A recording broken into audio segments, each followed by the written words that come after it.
bukan hanya pengakuan kepada Tuhannya, tetapi ada konsekuensi, yaitu melaksanakan apa yang diperintahkan dan menjauhi apa yang dilarang.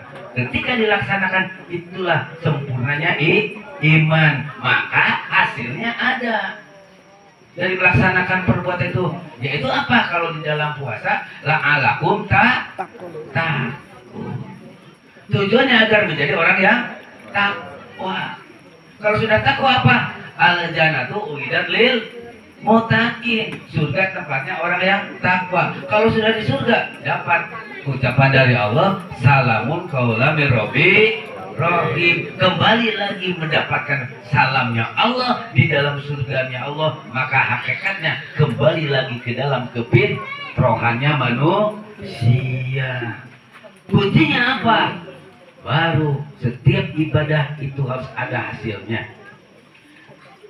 Inna sholata tanha 'anil fahsya'i wal munkar. Sholat itu juga harus ada hasilnya, yaitu bagaimana membuat diri kita tercegah dari perbuatan keji dan munkar. Bagi orang Islam yang mengimani Al-Quran sebagai kitab sucinya, jelas dijelaskan sangat terang oleh Allah siapa itu orang beriman yang sebenar-benarnya. Yang pertama, innal mu'minuna alladzi idza dzikrullahu wazilat qulubuhum. Orang beriman yang pertama ini adalah tanda yang pertama, ketika dia ingat Allah, bergetar hatinya. Ingat seperti apa? Kalimat ingat ini bukan hanya diucapkan, tetapi mampunya bergetar kepada hati kita. Karena tidak sedikit di daerah saya rajin baca habis sholat subhanallah walhamdulillah wala ilaha illallah wallahu akbar 33 kali dibaca subhanallah.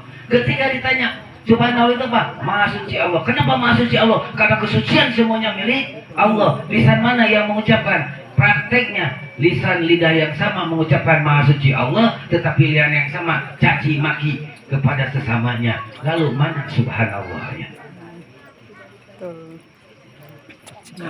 Lisan yang sama mengucapkan alhamdulillah, segala puji bagi Allah, tetapi kenyataannya kalau bukan karena saya bisa jadi kalau bukan karena saya, semuanya karena saya.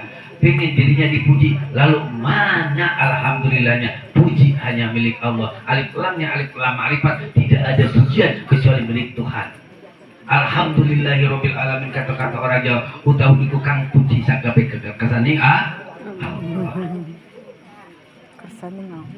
Nah, wazilat qulubuhum, sampai bergetar hati ketika mengenal. Jadi yang namanya bergetar itu bukan hanya baca subhanallah walhamdulillah wala ilaha illallah wallahu akbar sampai nangis menetes air mata. Bukan hanya itu, yang namanya mengingat Allah itu sampai bergetar itu ketika kita dalam keadaan cukup melihat saudara-saudara kita dalam kesusahan, ketika kita dalam keadaan mampu melihat saudara-saudara kita dalam kekurangan, tersentuh hati kita bagaimana kita hadir untuk bisa membantunya karena rasa syukurnya Tuhan sudah memberikan kita kelebihan. Itulah yang dikatakan mengingat Allah, sehingga bergetar hatinya.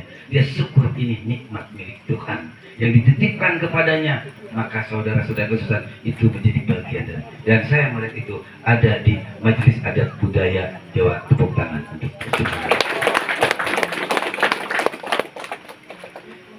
Yang pertama. Yang kedua, tanda orang yang beriman tuh,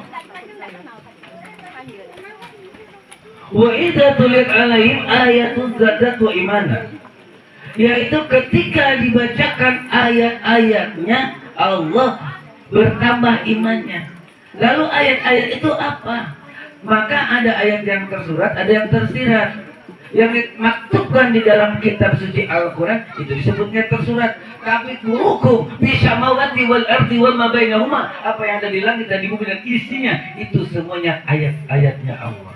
Ketika melihat bencana di mana-mana, ayat-ayatnya Allah, bertambah keimanan kita. Dosa dan salah apa ini sampai Tuhan memberikan bencana kepada kita. Ketika para imam membaca Ar-Ra'idal ladzi yugannibu bid-din fadzalika alladzi yadhul yatim wa la yu'ulu ala ta'amil miskin.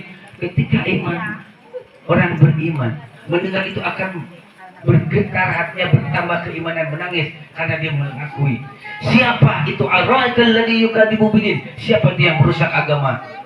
Ternyata mereka yang tidak open, tidak peduli kepada orang miskin, tidak memperhatikan para anak-anak yatim. Yatim di sini bukan hanya tidak ada bapak, tetapi tidak ada